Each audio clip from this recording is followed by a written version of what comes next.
let's move down to Wichita. You ever been to Wichita? Okay.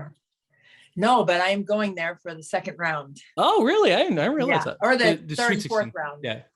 Third and fourth round. Yeah. So I'll be there next week. I didn't know. That's awesome. So you're doing, we're both going to College Park. Christy's working for real. I'm just going to hang out. Well, we're all working. Yeah, I'll be working, but it's Always like I just could sit around and watch basketball. It's amazing. And then you're going to Wichita for the regional finals. Yes. Oh, awesome. Yes. Are you going so to that'll be fun. I do not know that yet. Okay. Of this moment, no, I am not, but I will be watching with bated breath. But with, I have been to Wichita before when I was recruiting, because I coached in college for 10 years. So there was a junior college there, and I went there. And that's been a while, but I've been there once, I think, or maybe twice. Twice. I've heard it's pretty cool now. I've heard Wichita's pretty cool. Regardless, sorry, we can get to the basketball. We're back. Louisville versus Albany. Louisville, or we're good on that. Louisville, yep. No, guys, thanks for playing Albany. Have a nice year. We'll see you next year. You said thanks for playing. Sorry. Okay, go ahead. Nebraska Gonzaga, and I do have to mention a mistake I said on the last podcast. Ashley Scoggin is actually not with the team anymore, and I forgot about that because we got really excited about the Big 10 teams on our last podcast. That changes a lot of the calculus for Nebraska. Jazz Shelley is an incredible player, and I don't want to take anything away from her. I just think Gonzaga is a little better, so I'm going with the Zags. I mean, Scoggin not being with the team is a crushing blow to them at this juncture because of the way that she spread the floor. I mean, they needed her out there. I mean, Alexis Markowski, the Big Ten Freshman of the Year, has had such a fantastic season. So they need space. They need floor spacers around a player like that. I mean, she can space the floor too and picking pops and knocking in threes. So don't get that mistaken. But I think without all of your horses in place, that's going to be tough for Nebraska. So, and I love Amy Williams and what she's done with the team and what she stands for, and the great mentor that she is for the game and for the young women. Yeah. That's going to be tough. It's hard to count them out because of Jazz Shelley. And they have been playing. They have been playing without Scoggin for a little bit, and they've been playing well. So they lost their first game without her when they played Penn State, and they've won every single game besides their semifinal loss to Iowa. So I don't know. Do we just want to go Nebraska here? We like Nebraska. I think we have to go Nebraska because let's go Nebraska. I just think Jazz Shelley, like, she lives for these moments, and she could go completely off, like triple-double style, and Markowski, she is like such a fire motor kid. That's even a word. It's a word now. But she just possesses such a motor about her that, Amy Williams has said she has come into the office, at the beginning of the season anyway, and said, I just want to win. Like, I don't care. Like, I'm not going to just say I want to average this and that and the other thing. I want these minutes. It's just like, I don't care. I want to win. And that's the mentality she's had all year, which is why she was Freshman of the Year. Yep. But I just think that, she motivates that team too. As a freshman, she motivates that team to stay the course. And you can't measure that kind of toughness. And Gonzaga's biggest strengths on the offensive glass, as we mentioned before. I mean, as we've mentioned this stat before, but Nebraska's defensive rebound is actually really strong. So I'm cool picking Nebraska there. Let's move on. Oregon, Belmont. Oh, this one was tough for me because I really love Belmont. They pulled off an upset last year. Alicia Clark went there. She did. I just think Oregon's an elite team, and they're healthy. They're healthy now. They hit that patch earlier where, wow, they had almost everybody was hurt, from their starting five, at least three of them. So I'm going with Oregon on that one. Cool. Me too. Tennessee, Buffalo. I got, all right, here, I'll say one thing and I'll let you pick because I want to hear your pick first. Okay. Back to this one. I'll say two things. Jordan Horston may or may not play in this game. We don't know yet. We don't know. It has not seemed optimistic. Tennessee is 4-6 in their last 10 games. Okay, so who are you picking? That was my huge factor. Is Jordan Horston healthy? And if she is healthy, how healthy is she? Mm-hmm. You know, yes, you want to play, but you fractured your left elbow. Like, it's not a strain. Yeah. Put some ice on it, put it in a bucket, get some stem on it. No, you fractured an actual bone, your left elbow. Like, I get it. So what we were talking about before in terms of trending in the proper direction at this juncture, I don't think Tennessee is doing that, unfortunately, because while they were all the way up to number 4 in the country earlier this season. So this is a team that has struggled. You know, Green went out early too with the knee injury, out for the season. So you're taking away some key pieces. And obviously Horson did everything for them: leading scorer, rebounder, assist maker, steals, like every single statistic she was the leader in. If she does come back because of principle and integrity of the spirit of sport, you just want to be there for your team. You don't want to go out there if you're not 100% healthy. And I don't think she could be. How could she possibly be? I mean, even if they do everything and in a great manner 4 or 5 times a day to treat her, to expedite the healing process, she hasn't played in almost a month now. I think that's going to be hard. So I'm going with Buffalo. I'm going with Buffalo. Deja Fair is really good. Potential Becky Hammond Award winner. Yeah. So yeah, give me Buffalo. Give me Buffalo. I think they're the Buffalo Bulls, right? Oh, don't get me on the mascots. I just know that they're the Buffalo Bulls. Leggett Jack is the coach, and that's my girl. So no, I like them. The Buffalo Bulls, though. Whatever. We don't have to. We're moving on. We're moving on. Okay. BYU Villanova.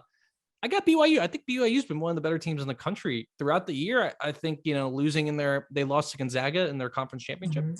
So that's not great, but they've been one of the best teams all year. And Shayla Gonzalez is another Becky Hammond Award nominee. Yeah. They're talented all around. They're experienced. So I'm going with BYU as much as Villanova is good. But I think BYU is just better. I mean, Villanova beat UConn earlier this season. So they have the capability of really, bearing down and getting the job done. However, I think BYU is a team that we haven't discussed enough this season. I think they have really played well as a collective group. Yes, they have their stars, but I think, I don't think that people give them their just due. I think I put them in the same category as like an Iowa State, right? They consistently stayed, ranked all season long, but it's just, you don't really talk about their makeup and who they are, their philosophies. Like, we don't know about them enough, but we know they're winning. And we know how they're getting it done, and it's with great team play. So I'm going with them. I think they are a little bit underrated. So I think I think they're a little bit motivated. But again, that's 6 seed. Shouts to Villanova. Maddie, I always mess up her last name. Siegrist. That's it. Perfect. Maddie Siegrist, because there's an I before an E. Who makes English last names? That's all I want to know. She's the second. So this is one of our stats from the Her Hoop Stats newsletter, stat for every single team.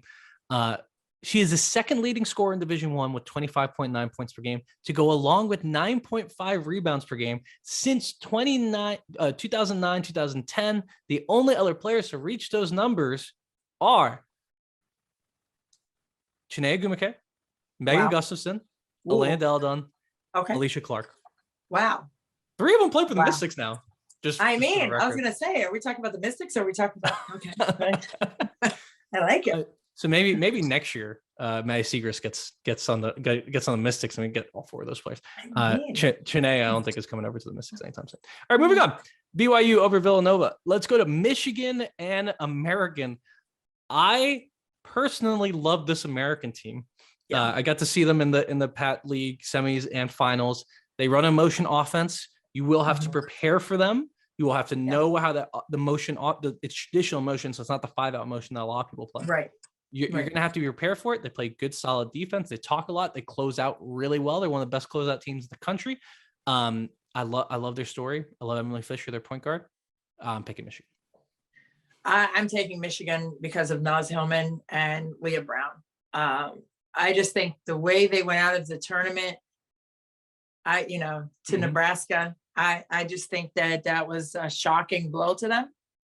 I think that, you know, they struggled down the stretch of the regular season, dropped a couple of games there in Big Ten play, and then lost in the quarters in Indianapolis.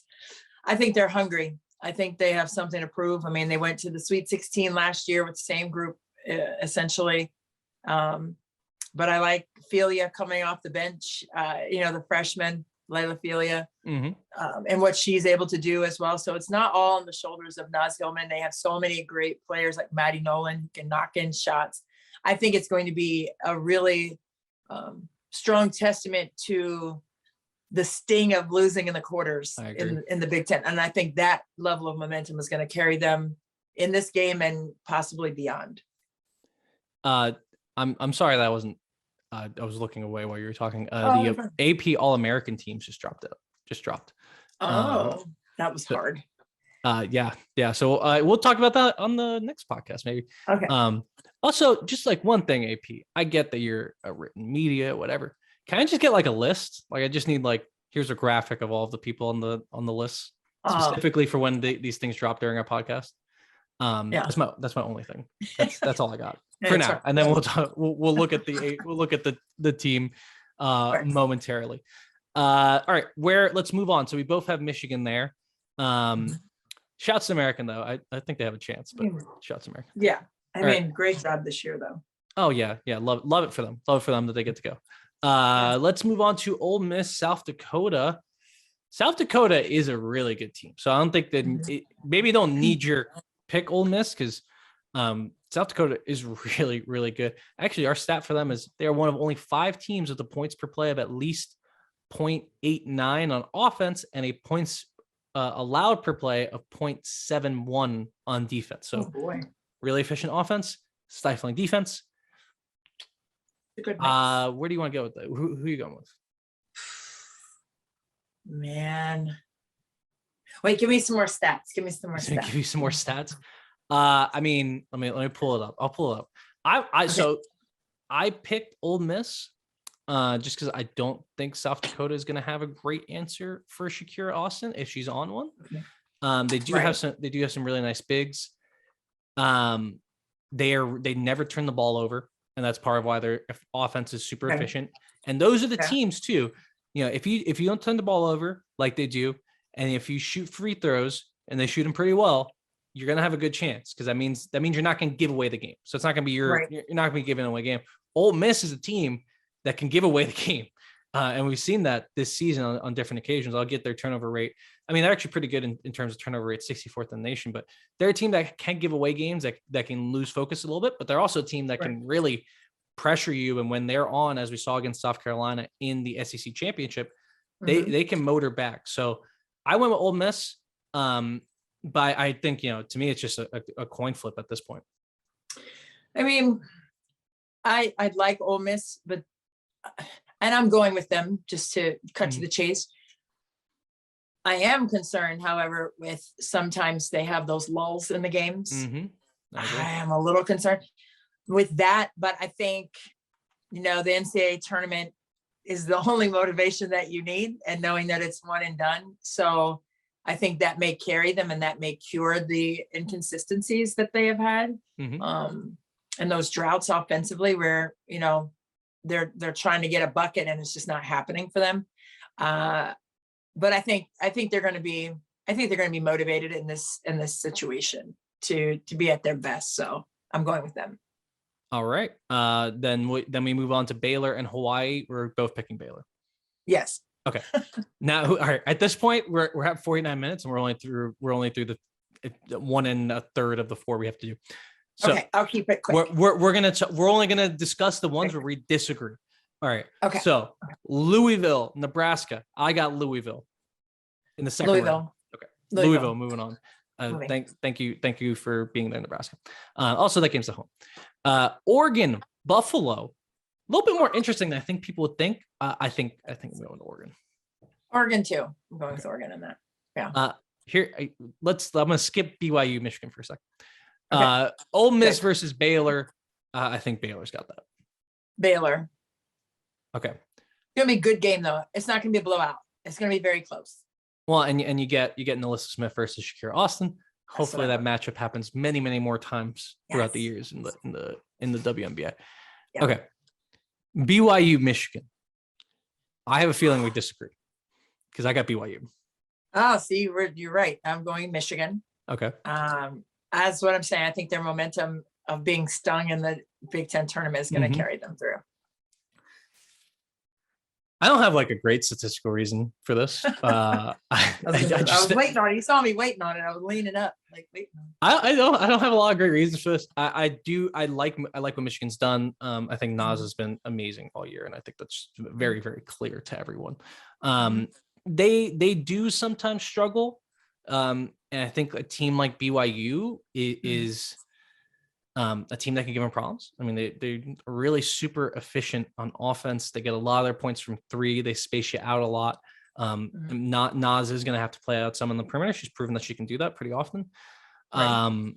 They're a team that, they kind of play a little bit like Nebraska, BYU does. And Nebraska just beat Michigan. I hear that. So I can see that. I can see that's why I got the upset. I also just kind of want it everywhere else. I don't have I have one other 6 seed getting to the Sweet 16. I kind of want, actually, I may have too many. But I just I just think that BYU is really, really good. That's less to do with Michigan. And I like picking those upsets where I'm just like, I think BYU just might be flat out better. Wow. But maybe they're better for some of the game. But I think in the long haul, I think it's going to go Michigan's way. Okay, let's do rock, paper, scissors for this one. Okay, let's go. All right. Go, come on. Rock, paper, scissors. Shoot. Oh, yay! You went after me. Okay. Just put the hand behind our back on 3. We're gonna. All right. So you got your choice. Okay. All right. 3, 2, 1. Okay, this is why rock, paper, scissors, shoot is not a good way to decide things. I don't know who came up with this. There's a tie for everything. Who came up with rock, paper, scissors? Who came up with this? It's a bad game.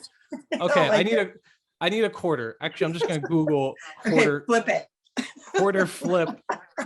We both had a rock. That's good though. Okay, we're flipping a coin. All right. All right. Call it in the air. It is in the air. Heads or tails? Tails. Okay. It is heads. We're going with BYU on the official. I can't see it. I can't see it, though. I promise. I wouldn't lie. I would not lie. Okay. We flipped a coin on Google. It came up heads. I will take a screenshot of this. I need for evidence. I need statistical evidence like everything else today. There we go. I have the screenshot. I'll provide you with a copy. I'll call my lawyers at the I got 2 right here. It'll be notarized. It'll be notarized. Our Sweet 16 matchup in Wichita is Louisville versus Oregon. Okay. So this one's tough for me. I'm going Louisville. I think I had Louisville in that, on my bracket on that one. I just think, their experience right now will carry them over the hump, and not in a blowout fashion. That's what I'm saying. I don't think any of these games are going to be blowouts. No. I think at this point, none of them are going to be like that. I think you want close games. Yeah. Down the stretch, you're trying to fight for Elite 8, Final 4. It's going to be a close game, but I'm giving the edge to Louisville. I agree. I'm going to go with Louisville.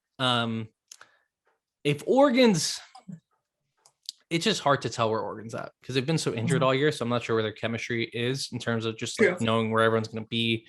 You're right. They don't have that tournament experience. I think Louisville has tournament experience and is very upset at what happened in that conference tournament. Katie Meyer actually said after beating Louisville that this might push them to get to the Final Four. Yeah. I think I'm with you. Louisville over Oregon, but Oregon may have more talent straight up than Louisville. They may. But I just I'm going with the Cards. I think we'll have it'll be a really fun matchup there. But I'm going with the Cards. Yeah. All right. The Sweet 16 matchup on the other side of the bracket in Wichita is BYU Baylor. I'm going Baylor. Yeah, I'm going Baylor. No. What did you say? What were you going to say? I was gonna say I don't think BYU has anyone to stop Melissa Smith. I think that's true for most teams across the country, but I just think in particular she's gonna have a field day here against BYU. Agreed. I just think she is just such a monster when it comes to, being consistent, but also being hungry, like she was National Player of the Year. I just think that last year, I just think that she's got something to prove. I agree. I think they're moving on. So now we have our Elite Eight matchup in Wichita. We have Louisville versus Baylor. Absolute barn burner. This game is like maybe the best one in the Elite Eight, to be honest. I believe that. No shade to everyone else. This game might be the best game in the Elite Eight. Oh, do you want to make a pick first? You want me to make a pick first? No, you go first, Gabe. I'll go first. I'm still wheels turning over here. I could see it going either way. And I'm gonna be honest with you guys. One reason I'm taking Louisville, and one reason I'm doing that is because everyone's picking Baylor. And I think when you're looking for value in your brackets, if you want to win your bracket pool, one thing you have to do is kind of pick something that's against where everyone else is, even though it might be a little chalky to pick another 1 seed. I'm going with Louisville. And I think one of the reasons is Emily Angsler is one of, if not the best defensive player in the country this year. Yeah. She will be matched up primarily with Melissa Smith. I think that matchup is going to determine a lot of what happens. I think if Angsler can take away some of what Smith does, you can't shut that player down. You can't shut her down. It's not going to happen. But if you can take away some of the things she does and Baylor's 3-point shots aren't falling, I think it's gonna be a rough day. And I think Louisville has enough talent to do that. I think they will. I think they match up really, really well with Baylor. I think Louisville is going to head to the Final Four. Ooh-wee. Right. I see that, and I agree. I agree with defense at this part of the season. I think that's going to be the key.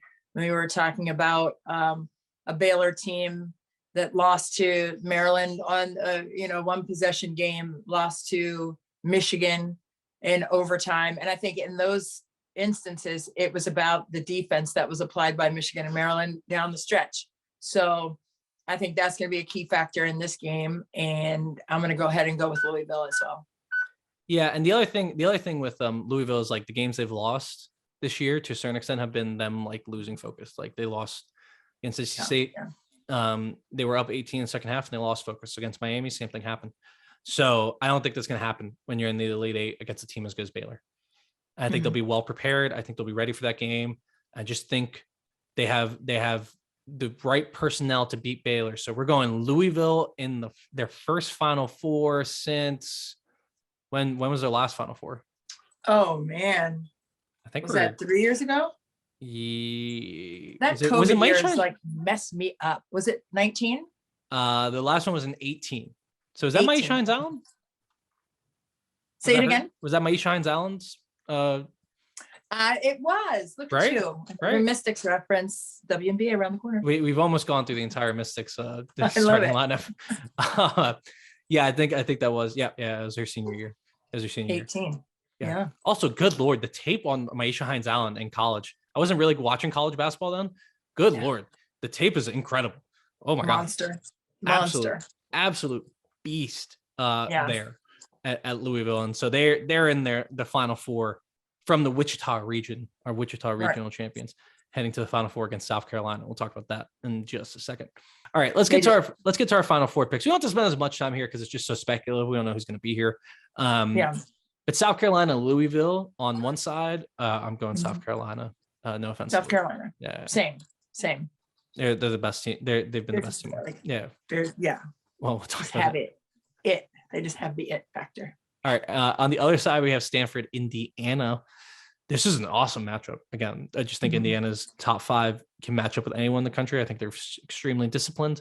All of the things we said about Stanford still apply. Get them to foul trouble or get them on the free throw line. And Indiana has a good advantage there. I'm still going to go Stanford, though. I just think the way they play basketball is beautiful and extremely difficult to guard, even if you have a week to prepare for it. I'm going Stanford as well. I just think their consistency factor, again, comes through for me. I think they just play the right way on every play. And not that Indiana doesn't, but I think it's on every play. I think at this point of the season, when you're in the Final Four or the Final Two or whatever, it comes down to who's going to make the least amount of mistakes. Yep. Okay. And I think that's Stanford, and that's why I'm going with them. They played earlier this year. That was a 3-point game. Ooh, I get to watch tape of that game. Ooh, that'd be fun. And also, I just thought they don't have Indiana as good as Mackenzie Holmes is. She doesn't have an answer for Cameron Brink. So if Cameron Brink can stay on the floor in that one, they're moving on. Okay, so that we have our national championship, and it's a rematch of last year's Final Four barn burner between South Carolina and Stanford. It is wonderful. Aaron Barzilai brought this up on our Eye on College Basketball podcast that, this is the rivalry that I think a lot of fans want to see develop more and kind of knock out, break UConn's hold over this sport and create a new rivalry that we can ride with for the next few years. So you got South Carolina, Stanford in the national championship. I'm going to be honest, straight up. I think Stanford wins this game.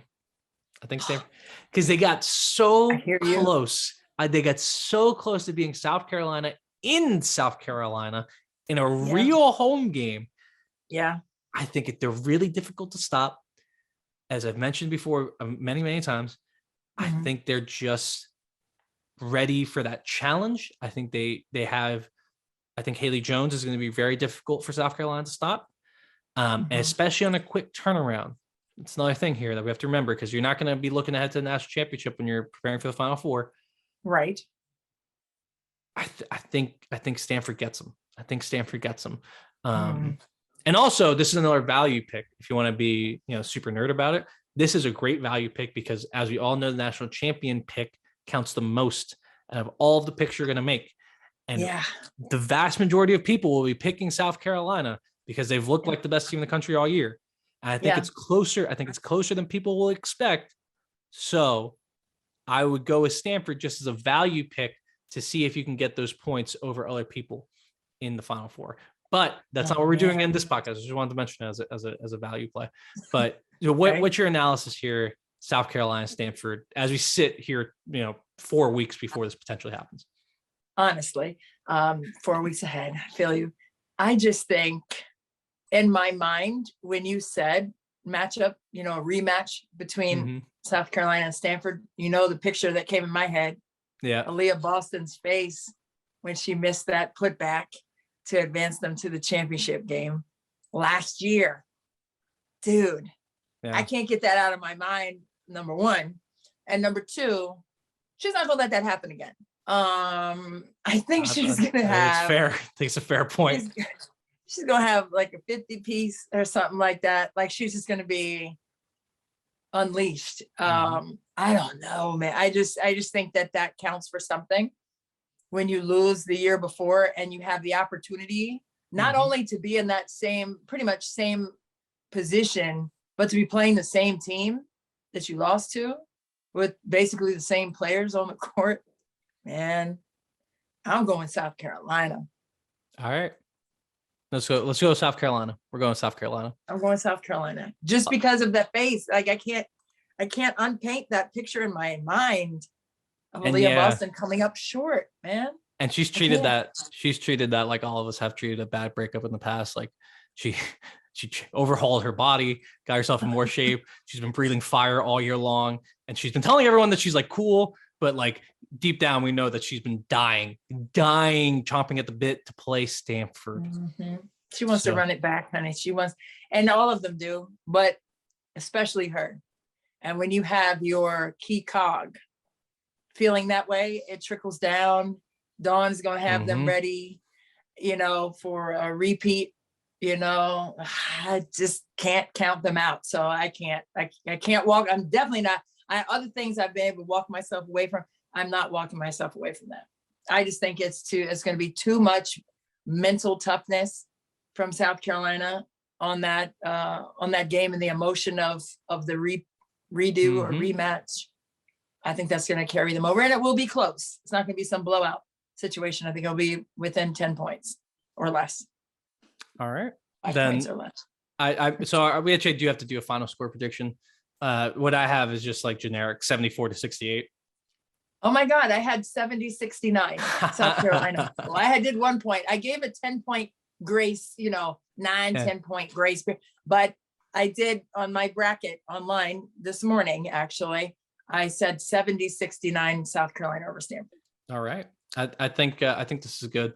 I think it's gonna be better than my bracket was last year when I was in the 22nd percentile. Or no, yeah. That's what it was. I was in 22nd percentile. I didn't even know what I was, so I'm sure it was real bad last year. I think I know. I really worked hard to not do that this year. good. That being said, we'll see what happens, because there's often times where you should not listen to me. Picking brackets, I get a little ahead of myself. Okay, so we picked the entire bracket. It only took us 2 hours and 20 minutes. Oh my God, it took us 2 hours and 20 minutes. Yeah. I actually need to get lunch. We got so into it that I forgot to eat. Yeah, same. Yeah, let's so I think that's it. We'll talk about the all American teams later. Yeah, I saw that. Maybe we could do that in person. Our first in-person Courtside podcast. I know. I can't wait. Maybe we can do that when we are in College Park. We will be there from Thursday until Sunday, literally all day. I think we're there all day, right? Yeah, all day Thursday for the practices, press conferences. I can't wait for that. Just to get to hear from the coaches and the players. That's always fun. I'm super excited. But yeah, that being said, we do need to move, because now I got hungry now that we're ending this podcast. So. No, I'm starving now. Christy, wrap us up. Get us out of here. Yeah, let's send us out of here. Hey, we don't have to go home, but we need to get some lunch and we got to get out of here. But listen, oh my goodness, we're going to be courtside all NCAA tournament long for you right here on Courtside with Christy and Gabe on the Her Hoop Stats Podcast Network. For Gabe Ibrahim, I am Christy Winter Scott. We will see you next time.